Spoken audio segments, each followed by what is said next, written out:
So we want to talk a little bit now about just all of the amazing Hollywood pregnancies. We hear about them all the time. We see about them because, you know, parenting, being a mom, I think in particular, has become very en vogue in Hollywood. You want more babies all the time. And the thing is, we're seeing a lot of women that are sort of in that high risk category. They're beyond 35, they could be in their 40s, they could be 50, a la Janet Jackson. And it's happening that they're having babies. What we don't hear about is the assistance they're getting when they're going through their reproductive journey. So I'm just gonna throw out some names. John Legend and Chrissy Teigen, they had IVF for their baby. Kim Kardashian and Kanye West also had their second child with the help of IVF. Nicole Kidman and Keith Urban, their first daughter through IVF, second daughter as well. They used a gestational surrogate. So IVF for that as well as Mariah Carey, who had her twins with the help of IVF. Now, the reason why we want to talk about it is just because you are dealing with this every day. People coming in and saying, I need help with this. I'm not understanding why I cannot conceive without any help at this age. Right, and my job as a fertility specialist and consultant is really to give people the education, not just see them and treat them. But I think it's very important to give that essential information about a woman's reproductive lifespan. And I say all the time that as a gynecologist and reproductive specialist, we do a really good job of teaching people about contraception.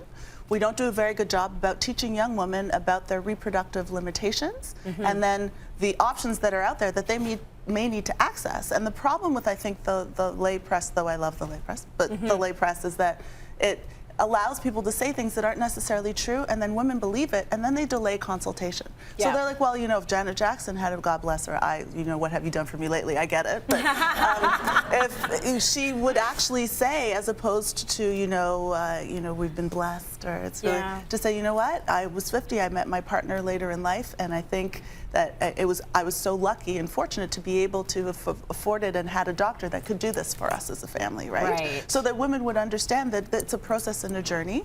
And even younger women, after age 35, were considered of advanced maternal age. And a while ago we had a discussion, and I said, you know, over time there's been a huge paradigm shift for women. I think it's great. We are educated, we partner with people we actually like instead of just whoever we met in high school, right? Like we get our careers going, we become economically stable before we decide to have our families, and that's all wonderful and empowering. But I think we also need to understand that we need to do just a checkup about our fertility potential early on and understand where we're headed. Because if you say, I have patients who say, I want to have 4 children.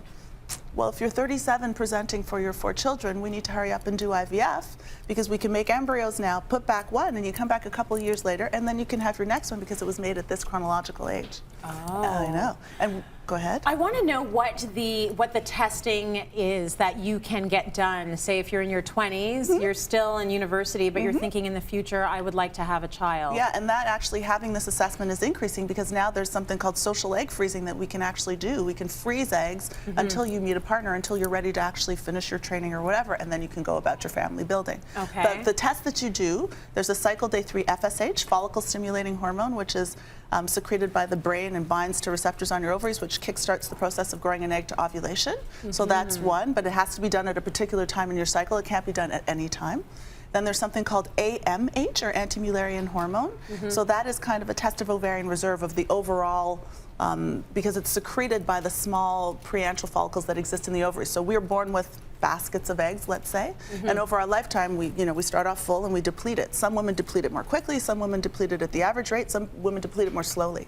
And that's why it's important to know your own individual where you were at in as much as your ovarian reserve is concerned, because diminished ovarian reserve is one of those things that happens naturally over time. We expect it to happen. But when you're planning your family later, you want to know where you're at in your ovarian reserve.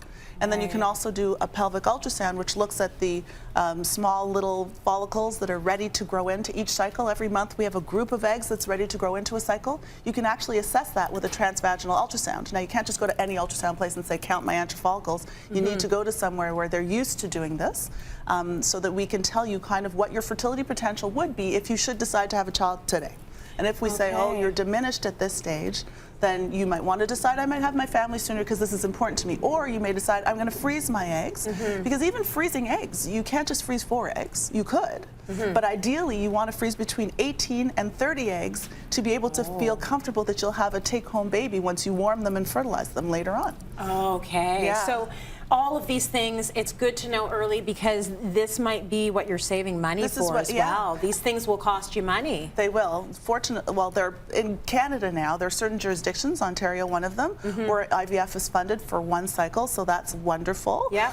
In other jurisdictions, it's not. But in vitro fertilization, people look at it as something that's only accessed by a few, and that's not the case. Every single day, Canadian women across the country are accessing assisted reproductive technologies. So though Hollywood doesn't talk about it, they're not the only people. It's a common thing that women do, and if women would just talk more openly about it, other women would feel empowered to investigate it and deal with it accordingly. If you need the help, you need the help if it's important to you. And we're Thank here. you for the info, Marjorie.